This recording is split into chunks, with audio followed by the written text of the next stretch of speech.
Hello, and welcome to another episode of Manifesting with Feng Shui. I am so glad you are here. Season 8 has been so incredible. I am just so deeply grateful for all of you for tuning in. I've received such incredible feedback from people just around the guests who have been on the podcast. Literally, my spiritual team has been here. Everyone who has helped me through the 2025 year of the snake came to the studio today, and I am so excited because I have another guest here today. We're releasing this episode on Lunar New Year's Day, the most auspicious day to welcome wealth into your life, into your home for the year. And we're just here to pour into you, to give you lots of really positive energy and just also help you to step into the most abundance that you can possibly step into in the 2026 year of the horse. So without further ado, I definitely want to introduce to you my guest today. We've been friends for a really long time, but we haven't met in real life until this very moment. Amanda Gibby Peters is here to share her top 4 Fave wealth adjustments for the Lunar New Year. Welcome, Amanda. Hello, and thank you for having me. I'm so glad you're in my backyard. I know. Well, ish. You drove in from Dallas. I did, but in Dallas, we call Austin our backyard. So, Something new. I'm not from Texas, so I didn't know that was a thing. I'm from Illinois. I'm from outside of Chicago. So thank you for teaching me your ways. Yes, absolutely. All right. So I'm going to brag on you just a little bit. I want to introduce you. Well, first of all, we actually go back to the pandemic because we met Clubhouse. And Clubhouse is really where we hit it off with a lot of Feng Shui practitioners united. Yeah. It was a big space for people to gather. I think we were all just trying to, well, for me, COVID was a moment where everyone was reaching out because they were schooling from home, working from home, stuck in their 4 walls and trying to figure out how to make the space feel good. And so it was just this huge opportunity to be in a lot of different communities and rooms and have people's attention because everyone was looking for anything that would help make them feel better, tolerate the situation we all found ourselves in unexpectedly, and really just optimize what was in front of them.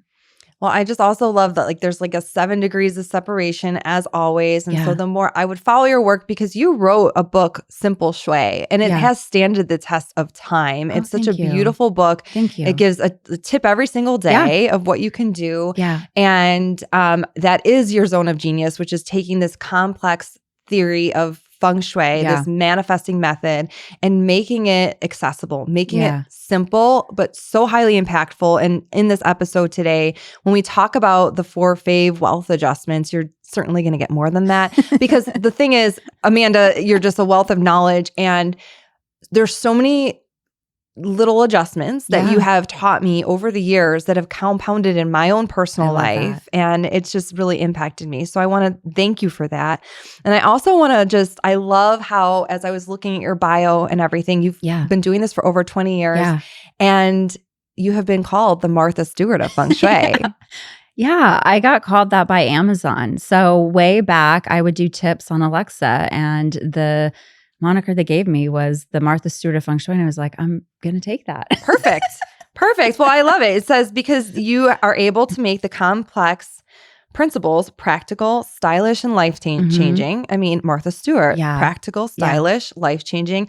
And no one has coined me this except for myself, but I feel that I am the Gabby Bernstein of Feng Shui. I love that. And the only reason why I say that is because as a Gabby Bernstein spirit junkie, I just love to take some of my spiritual practices and infuse those into Feng Shui, because I feel like one of the biggest challenges, and you've probably experienced this too, is you're like, I set my intention, I did my Feng Shui adjustment, now what? Yeah. And that's where I kind of find sometimes those following signs and leaning into that spiritual practice is helpful. Yeah. So I think we've got Martha and Gabby here today, so enjoy.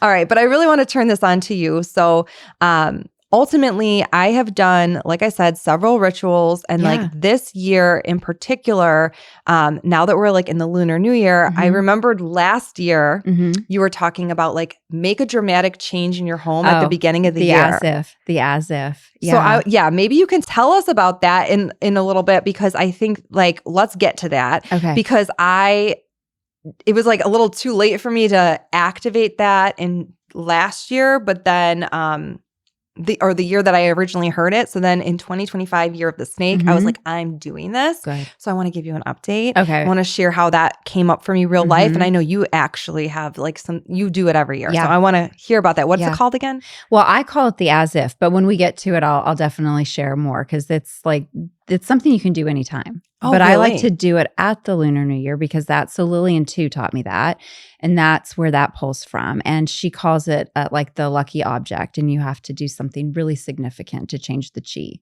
I'm so excited to Mhm. review this with you. And I Yeah. want to make sure I did it right, but I feel like I don't think you can do it wrong. I'm feeling the shift. Let's just put it that way. Okay. So before we dive into these, wealth adjustments Yeah. and all the things we can do to welcome in so much good energy in the new Yeah. year, can you please just tell me? I'm fascinated. It never gets old. Yeah. Can you tell me all the way back 20 years ago? You've been doing this Yeah. for 20 years. You started as a skeptic in feng Yeah. shui, and I would just love to hear a little bit about that journey. Okay, so the story goes that my husband and my daughters at the time, toddler twins, moved to a new to us house in a new to us city, and everything sort of started unraveling. But like so many people, I thought big life change. This is a period of adjustment. And we were fighting more. There were financial issues. My husband was traveling all the time, and it was really, really stressful. So, after a couple months of this, I grabbed a book on my bedside table and I was like, whatever I see is going to be the answer. Like, this is, I was going to oracle it before I even knew what oracle cards were. I love this. So I opened it up and it said feng shui. And it essentially was like, change your house and you'll change your life. And I was like, I did just change my house and everything sucks. I didn't think that was an option with the way that the feng shui was being described. And so I was really upset. I was like, this is such a joke. And I felt strongly about it. And so I thought, but I do have a writing background. I could blog about this and I could show everyone how like ridiculous this is. And so that was sort of my energy going into it. But having just come out of grad school, I was like, I need to be really sort of academic and as objective as possible so that, I'm giving it as fair a shot as it possibly needs, right? So I bought a book. I read it, I highlighted some things, and then I went back and I decided, okay, what can I do? And I was worried about money. We were worried about money. So I thought, okay, I can buy fresh flowers. Total waste of money, I think, but I'm going to buy the fresh flowers. I know it's indulgent. I have bills to pay, but we're going to somehow fit that into the budget.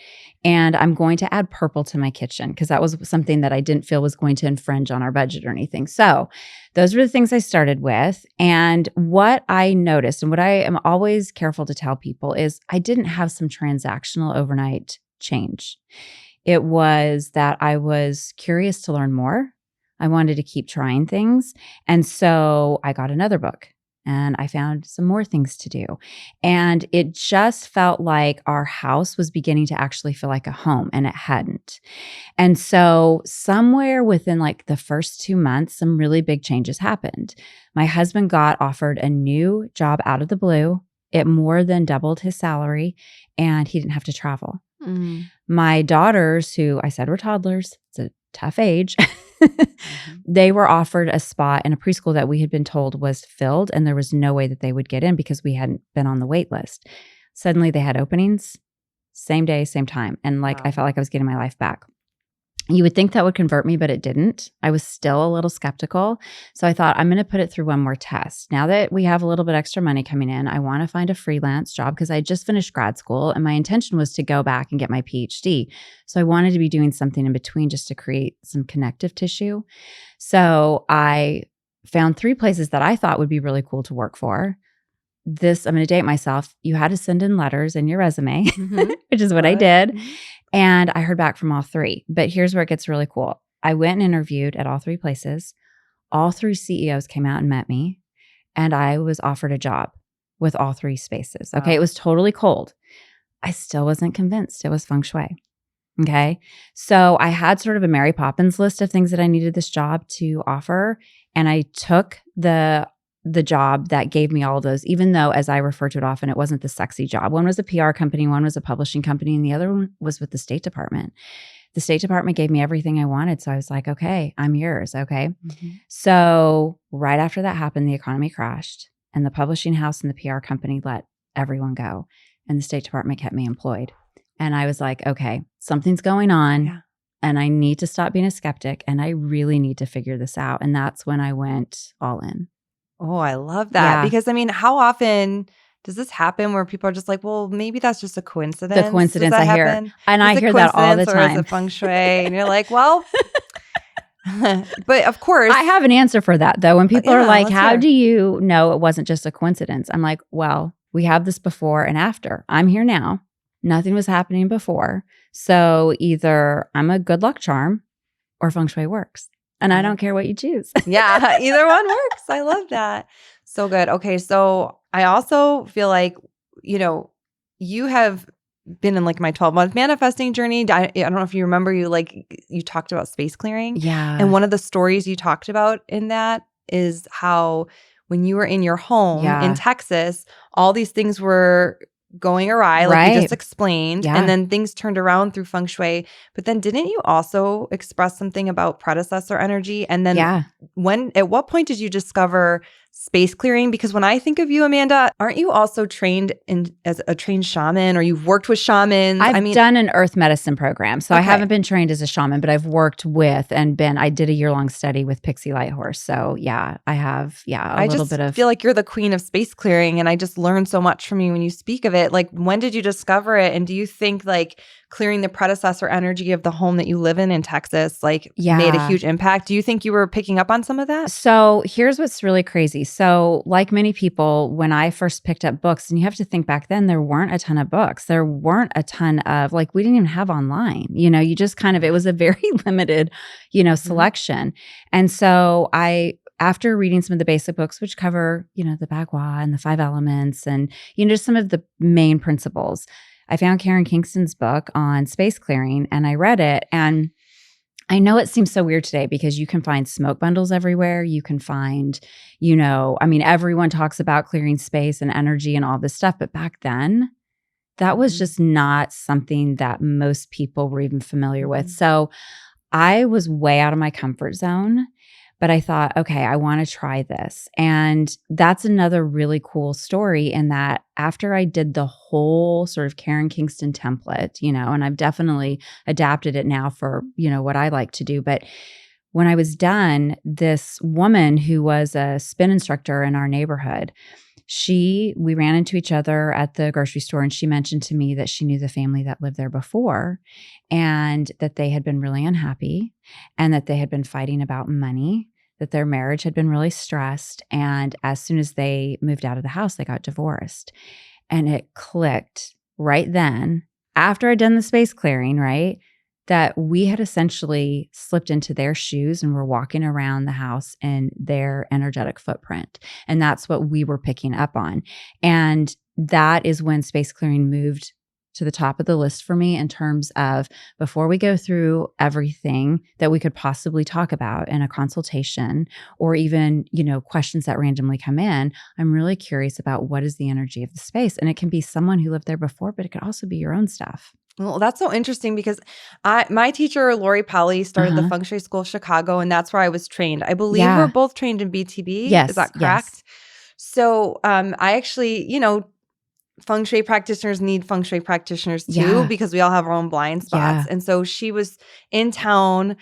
She has since moved to Sarasota, but she was in Chicago and she offered to come to my home. And when she walked through my space, it was really interesting because I was always using sage and clearing energy, but she's like, it feels like there's a lot of stagnant energy. And she's like, you need to use more sound to break up the energy. And just ever since then, I'm always using sound when I'm doing my space clearings, because I just realized but also there's like a whole plethora of things that we could talk about. But hold on. Yeah. You're opening up a shop in Dallas or outside of Dallas, and you literally just gave me a gift of cinnamon incense. And until I met you, Amanda, I was burning sage. But then I met you and you're like, oh, we can burn dried rosemary, basil, and now I know cinnamon. All of these elements represent wealth. All of these elements, you can infuse money energy into the space clearing, as well as using certain crystals, like if you want more harmony, carrying that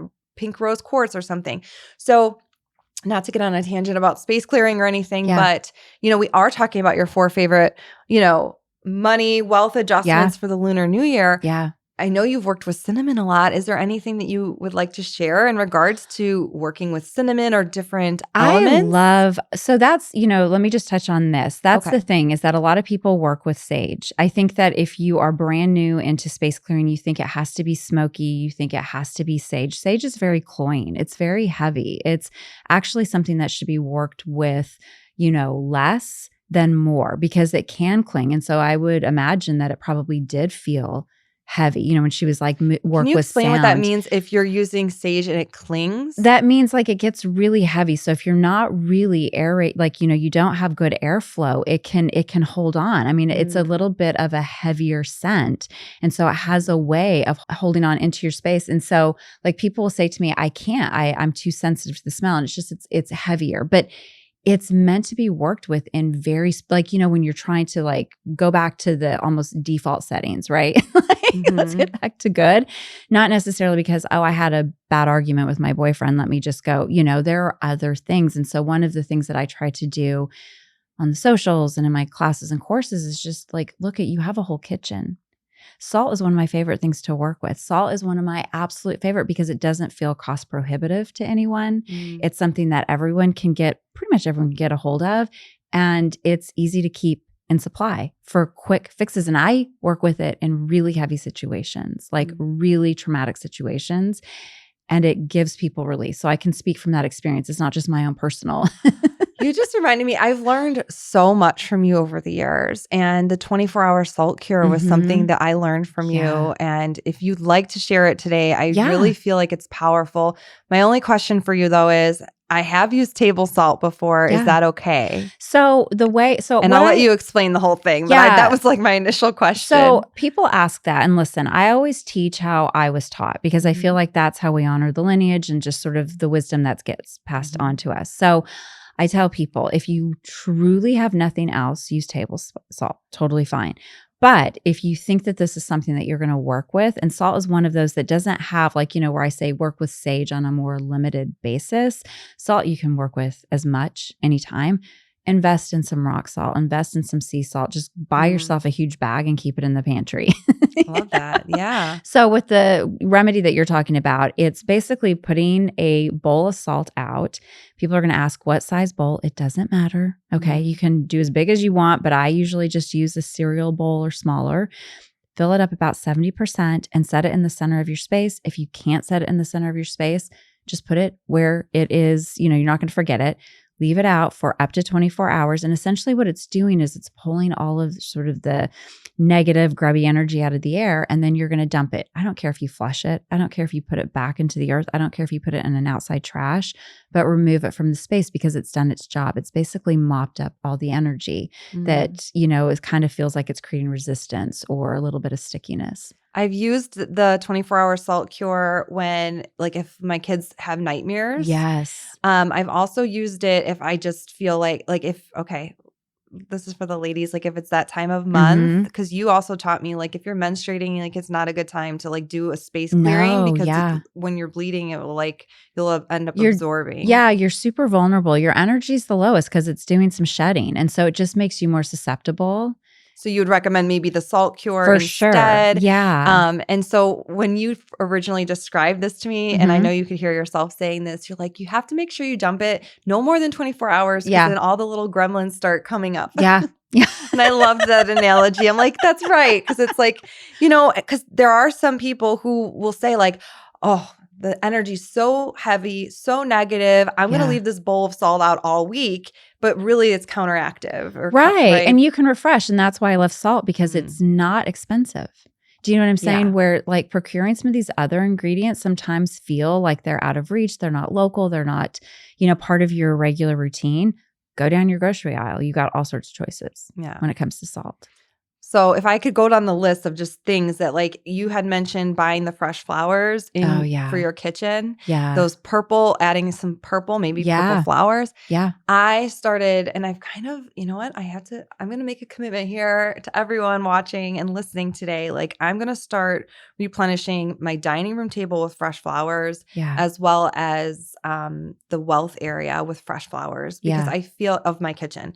I feel like it's one of those things, like you said, it's not like an overnight transactional, like I put fresh flowers here and then all of a sudden, I got $5,000 from a client. It's not really necessarily like that, but I do feel that over time, it infuses that positive energy into the space that like, I feel like my wealth just kind of grew exponentially over the years because I was really ritualistically adding fresh flowers. So what is your theory behind this and how, like, do you still do this all the time? Oh my gosh, yeah. You won't come to my house and not find fresh flowers. I'm like, because it was the first thing that I did, because it was one of those things that they had at the grocery store. I could always find something, whether it was baby's breath or something that was like $4. So again, it didn't feel like too much of a stretch. And I can tell a difference. That's something that I mention to people often. Like I've done this for so long that when we come home from vacation or even over COVID, a lot of the grocery stores just stopped flying in things from other countries. And so the flowers disappeared and you could tell a difference, So I speak from experience when I say it does make a huge difference. But the thing that I want to touch on with you, because this is about wealth, is so many people want to transact some big win, right? And they're like, I'll do the thing. Let's say it's to buy the fresh flowers when I get whatever the goal is. And it's like, how are you going to ever feel comfortable with wealth if you keep holding out? Like, this is how you start to feel like I'm deserving. This is a very lo-fi way, by the way, of like really conditioning yourself to feel receptive, to allow wealth, to allow the experience, right? What do we hear people say? They're too expensive. There's not a special occasion. They don't last long enough. You know what? It's in the moment. It's about appreciating and taking every advantage of the moment that you're in instead of putting things off out of reach. And so that's one of the things that I think flowers teach us to do, is to feel deserving, to feel like we can indulge in ourselves. And it doesn't have to be some expensive spa day. It can be, honestly, $4 baby's breath. Yeah, treat yourself to something like that. And it really does, like, they kind of act like a crystal, right? They're, in a sense, they're almost infusing some positive energy. Well, because into they're the most space. yang expression of themselves. And so you're getting this fresh beauty, you're getting the color, you're getting the scent, you're getting the water, which we know is a symbol of fortune. All of that in just one thing that you've treated yourself to. So the reason why I'm like, oh my gosh, I want to get back to this is because like I had this like little, like a plant essentially in a nice potter. And I was like, I'm just going to put that on the dining room table because then it like stays there. But does that have the same effect? Or would you say that in some ways, I mean, we know fresh plants are better than, fake if possible. Yeah. But like, are flowers better than fresh plants? Well, so this, I love these questions because people say, well, is fresh better than faux when it comes to plants? And I'm like, it's all what your intention is. Like, you have a spectrum. So if someone was like, I want something big, I want something new, I want some great opportunity, what's going to get your attention more? What are you going to notice more? Is it the plant that you've had forever, or is it the fresh flowers? Oh, right. And the fresh flowers are going to get your attention. But here's the thing too. A plant you water, but you don't think about the intention the same way as, okay, these flowers are dead or they're dying and now I need to go buy another one. So you get to revisit your intention. It kind of holds you accountable to it. So anytime I'm doing something big, like any project I'm doing, I have flowers delivered to me. So instead of going to the grocery store and buying them, I have them delivered. And it's just a way of like upping, like, yes, I'm like, this is me receiving. This is me receiving. This is me receiving. Wow. What a beautiful way it's a way of being. Yeah. It's a way of being. That is Mhm. so amazing. Okay, so I feel like this is a good way to kind of like segue into, of course, I feel like this is the most auspicious day possible to be releasing this episode, the most auspicious week. We were just talking before we started recording about how the Lunar New Year Yeah. energy spans. It's a new moon energy, but like Yeah. you're going to feel it for days, but leading up to it and then Yeah. days leading after it. Yeah. And so let's dive into that one specific, you had a name for the adjustment that Oh, I the as tried. if. Can you Yeah. teach us that? Mhm. And then maybe, share like, I guess you don't have to do it during Lunar New Year, but you do sometimes like Right. to link it. I So, would love to hear. everyone loves to. So, this is something that I've noticed. I'll speak personally is that people love the laundry list of what to do to clean their house, right? Like, I've got to prepare it, tell me everything to do. And then, inevitably, whether it's after New Year's Day or Lunar New Year, or even like, say, spring, Mhm. what if I didn't clean it? Right? What if I got too much and I didn't do it? Okay, so you have lots of different starts, right? Because we have the new year, you have the feng shui new year, you have the lunar new year, you have, spring. Like there's always, but you can start on any given Monday too. Like, you're not locked into just one day, okay? Mhm. But one of the things that I tell people is if you are looking to do something big with the year, you've got to make a big change. If you're someone who's like, I'm just about keeping up this year, small changes, great. But if you're like looking to make a splash, if you're looking to really change your trajectory, you've got to make a significant difference in your space. And the thing that Lillian too taught me was it needs to change the chi. So, it needs to be something that makes the room feel different. It needs to make you feel different. Like the way I describe this to my students is if you go into your kitchen and you switch all the silverware drawers, you're going to notice how much of autopilot you live on because you will go to the same ones. Yes. And you'll be, oh no, I moved it, right? That's how we get in our house. That's how we get so familiar. So when you make a big change, it's like, oh yeah, I said I was going to do this. So it becomes like this accountability partner. So there's this book, is it called Hard Work? I can't remember, by Cal Newport Deep Work. And he talks about the grand gesture. So in his book, what he says is like when people have a big goal, he says do something really dramatic because it makes you live up to your goal. So he talks about this person who's going to write a book and they booked a first class round trip ticket to Japan and it was really expensive. And he's like, I'm going to have this book done by the time I get back, right? It was like fly over, get back on the plane, fly home. And he did. He did. And so it's kind of in that same spirit of do something that gets He you. wrote the book on the plane. So I think it was something that he'd had a draft, right? Yeah. But he was like, I'm not getting it done. So I need to do something out of my norm, out of my comfort zone.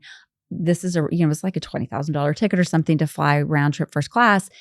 And that was the accountability piece. So oftentimes we're willing to do some changes in our house, but we're like, ooh, that's too big. That's too much. I don't know. This is the moment. And you got 2 weeks to do like, if you want to make the most of like the Lunar New Year sort of alignment, the big as if statement. So like last year, here was mine, just to give people ideas. There was this really fantastic chandelier that I'd been eyeing and it is big.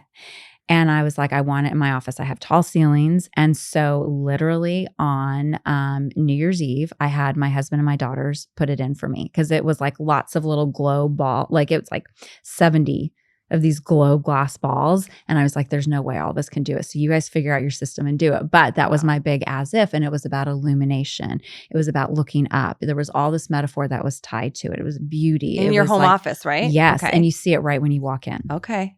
Yeah. Super significant. Yeah. So that's a big thing. But there were years where my as if was like getting on and telling everyone, I'm going to have workbooks this year before I even had a single draft, before I even had a title.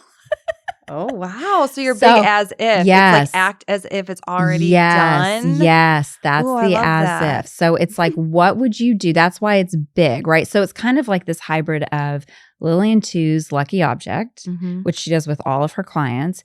It's this concept of Cal Newport's, deep work where you're like, okay, I'm going to do something that I like really makes me uncomfortable, but like that's how I'm going to make sure I show up. And then the as if is mine of like, do something as if you've already achieved your goal. What would it be?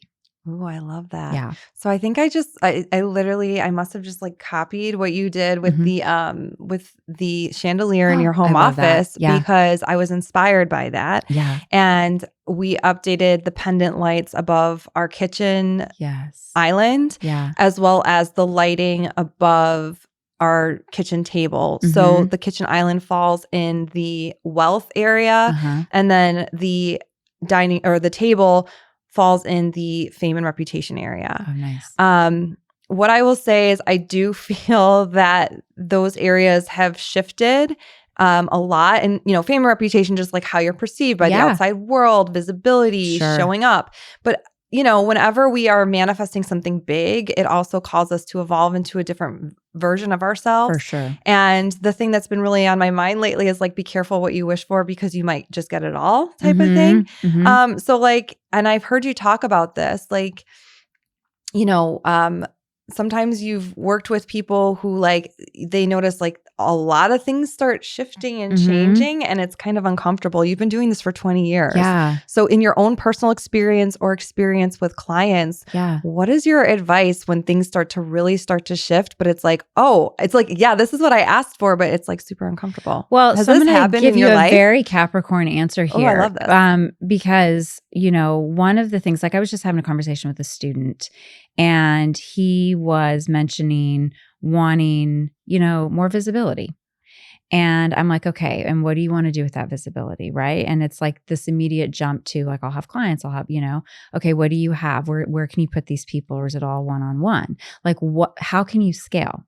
Are you like, how many people can you actually manage? Or do you have something that you can put them in?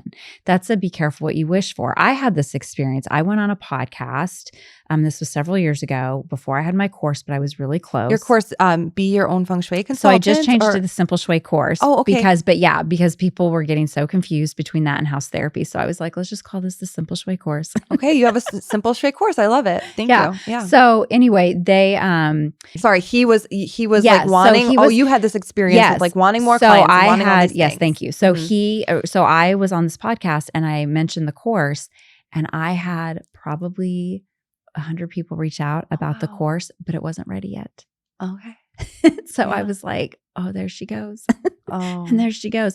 It's one of those things that I say, like, as long as you've done the optimization and you've also done the practical, go That's big. so Capricorn of you, Yes. Amanda. Yes, I love it.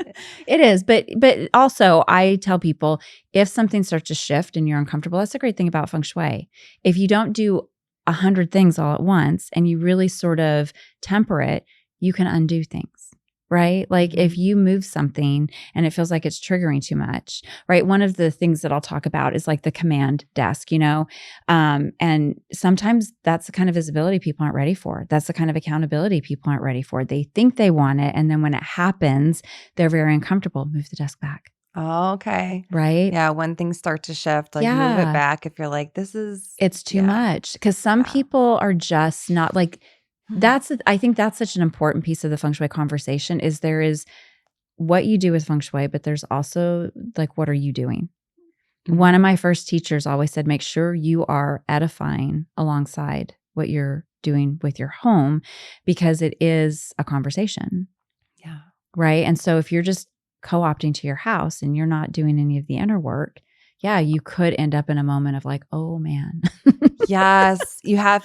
Well, Professor would always say, Professor Lin Young, that he literally has a quote that you have to balance your personal chi or your personal energy. He said, let me repeat this. So he said, you can move your furniture around, but unless you balance your personal energy, you will not be successful or as successful manifesting with feng shui. I think that's so true. I think that people miss that piece. And one of the things I'm often cautioning people is don't co-op. Like this is a collaboration. It's going to trigger opportunities. What those opportunities look like is not up to you. Yeah. So your job is to say yes and do the work because ultimately you will end up where you want, probably better, but you have to like really allow for that flow and it is going to be better than you think, but you don't get to determine the details of it, right? Like, so you have some sort of influence, but if people feel like it gets to be too much, just reverse engineer. Ooh, I've never Yeah. really thought about that, or like really, I never really had to do that yet. Yeah. But I have somewhat felt that like during the 2025 year of the snake, like things really started to shift really quickly. So Yeah. maybe I'll be taking down those pendant lights. No, just No, kidding. you won't. I'm just kidding. Okay. So before we wrap up here, I just want a quick review. We've talked about the 24-hour salt Yeah. adjustment, which Yeah. I think is really foundational Yeah. in order to clear the energy for the new year, which Yeah. anytime really, but especially for the new year, you could really Yeah. clean out different areas of your home with intention to have a fresh start for the new year. You shared with us, well, we did talk about fresh blooms and the power of that piece as well.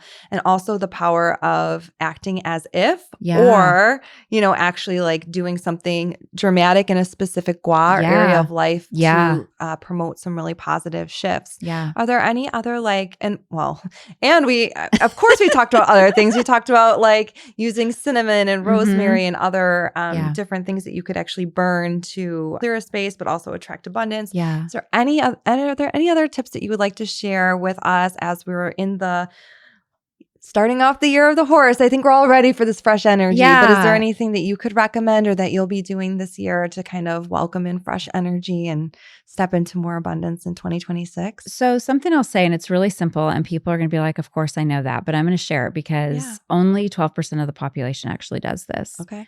Write down your intentions. Like actually write down your intentions. And if you want to make it a little bit more feng shui specific, red ink, put it in a red envelope, put it under a plant or behind a mirror. I love that. Red because it's a power color. Yes. So it's like, it's the color of blood. So it's life force. And it essentially is what energizes any remedy. So that's why you hear feng shui practitioners talking about red all the time, right? It's like red string, red tape, red envelope. There is a lot of, it's the color of intention. It's a very powerful, hue to work with. So you're putting all of that with that level of intention and emphasis, and then the plant, because it'll grow, the mirror, because it'll be mirrored back to you. Ooh, I like that. Yeah. One of the things I love about, speaking of red, you've always had fuchsia as like your color. Your book, Simple Shui, had that fuchsia accent. That's also a power color in a way. It's like a variation of red, I think right? Color, listen, I'm just going to make a mad case for color in general. Okay. I want to move away from the beige, the grayish, like everything's very black, white. There's no diversity.